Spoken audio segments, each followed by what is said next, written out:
Bonjour les potiers, bonjour tout le monde. C'est une petite théière. C'est une petite théière qui a été faite, ma foi, pour montrer comment on pouvait faire une théière d'une manière assez simple. Il n'y a rien de recherché dans la théière, c'est la théière la plus basique. Et je vais faire cette petite vidéo pour vous parler uniquement de cette partie-là. Voilà. Et pour le faire, on va se munir d'un crayon et d'un papier.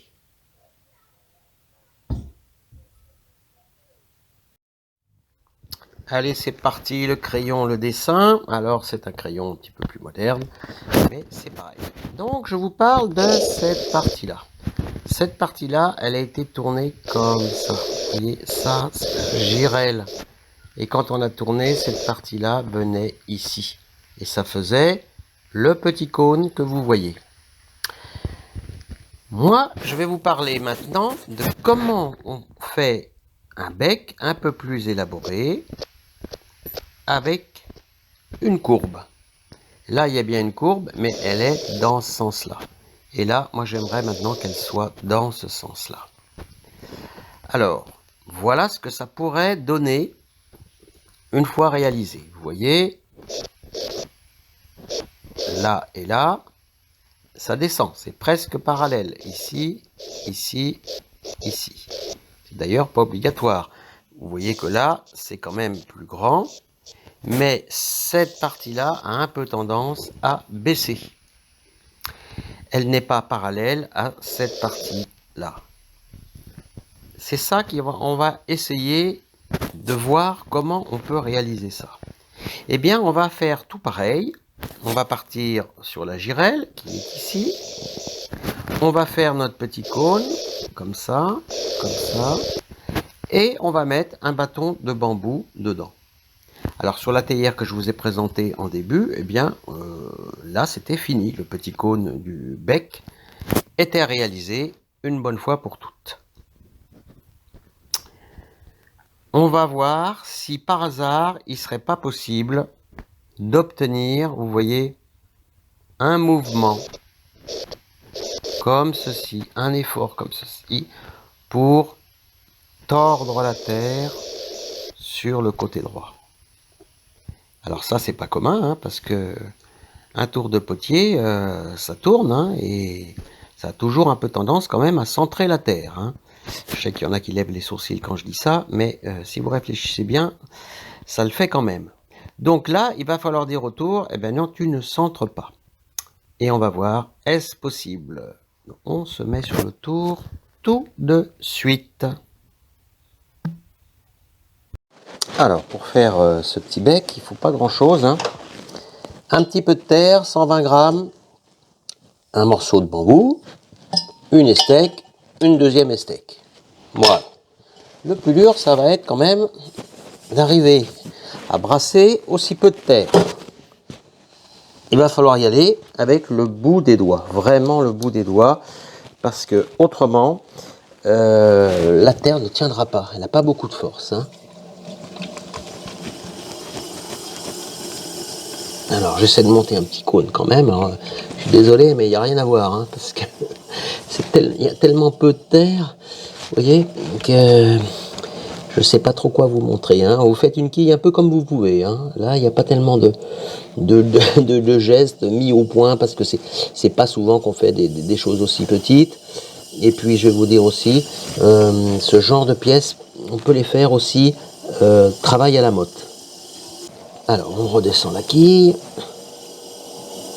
On essaie de se caler un peu. Ça, c'est vraiment pour ameublir la terre. Hein.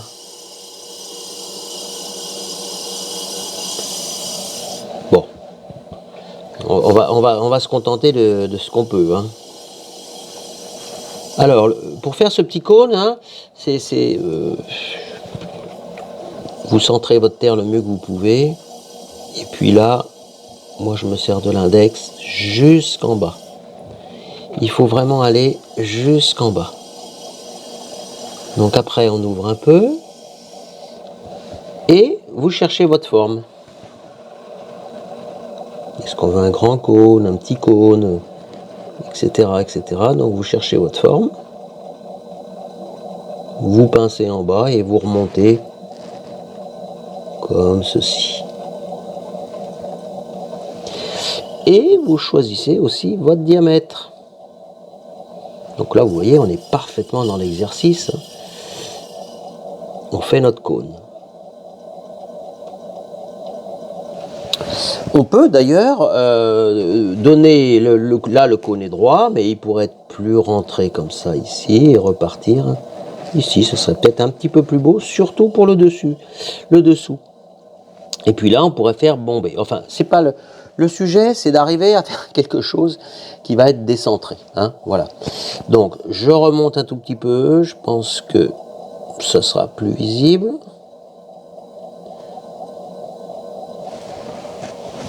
Voilà. Le bout de bois. Alors, on peut nettoyer un petit peu la pièce. Hein. Faire quelque chose, on y voit clair. Donc voilà le bas. L'autre steak a disparu. Ah, elle est tombée là-bas derrière. Bon, on va pas s'en servir. C'était juste pour faire éventuellement ici une contreforme. Donc c'est bon. Alors je prends le bout de bambou, je le mouille. On l'introduit à l'intérieur. Et le but du jeu, c'est d'arriver à décentrer cette terre. Et l'astuce, parce qu'il y en a quand même une, parce que vous allez me dire, ok, je décentre, mais non, c'est qu'il va falloir s'arrêter en même temps. Donc, on va prendre toute la partie ici, comme pour un geste de centrage. Je vais pousser vers l'avant. Donc, on va obtenir quelque chose de bizarre. Moi, je vous dirais franchement, je ne le vois même pas là. Hein. Donc, je pousse vers l'avant et hop, je m'arrête. J'enlève le tout. Il va falloir faire un petit peu de travail manuel pour le haut. Voilà. Mais si vous observez bien, on a cette forme maintenant qui part comme ceci et celle-là qui reste à peu près pareille. Et si je vais tourner, vous constatez que c'est complètement décentré. Alors, je vais essayer de le refaire un peu mieux, un peu plus haut peut-être, sachant qu'on pourrait couper ici, hein, pour que ça soit un peu plus démonstratif. Alors, je remets tout comme il faudrait.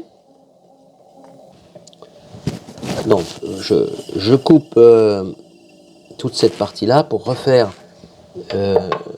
ce décentrage d'une manière un peu plus visible peut-être. Donc, je reprends un peu de terre dessous, je remonte. Je remonte un cône. Voilà, futur cône. Très bien. Le petit bout de bois dedans. Je vais pousser vers l'avant. 1, 2, 3. Et hop, il faut vite arrêter. On enlève. On enlève. La partie haute, là, elle est un petit peu écrasée, c'est normal. Donc, il va falloir juste faire un petit geste comme ça pour la redresser. Et de toute façon, il y aura le montage après. Alors, je ne sais pas si vous voyez, mais peut-être que là, c'est un peu mieux quand même. Hein. Vous voyez, c'est très décentré. Et la partie, elle est comme sur le dessin. Maintenant, elle est bien arrondie et elle plongera. Et cette partie-là, elle est dans l'autre sens. Ça sera beaucoup plus élégant que la théière que je vous ai montrée au tout début.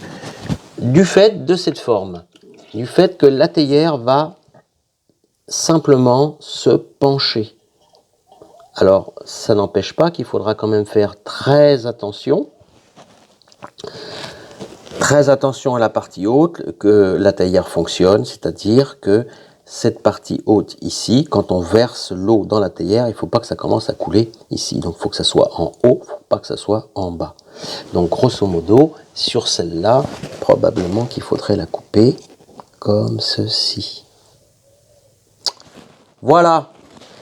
J'espère avoir été assez clair. Entraînez-vous à faire des jolis becs de théière décentrés volontairement. On décentre et c'est un arrêt brusque. On arrange le haut et après on laissera fermir et on collera. Ceux qui veulent regarder comment on fait une théière complètement, il y a une des premières vidéos que j'avais fait qui s'appelle une théière de A à Z. Donc je ne sais pas s'il faut s'abonner ou pas, mais en tout cas il faut aller dans les vidéos de la chaîne et faire défiler toutes les vidéos qui sont empilées les unes sur les autres et vous trouverez une théière de A à Z. Je vous souhaite le meilleur et beaucoup de poterie. À bientôt pour de nouvelles aventures céramiques, puisque c'est un peu une tradition de terminer avec cette phrase.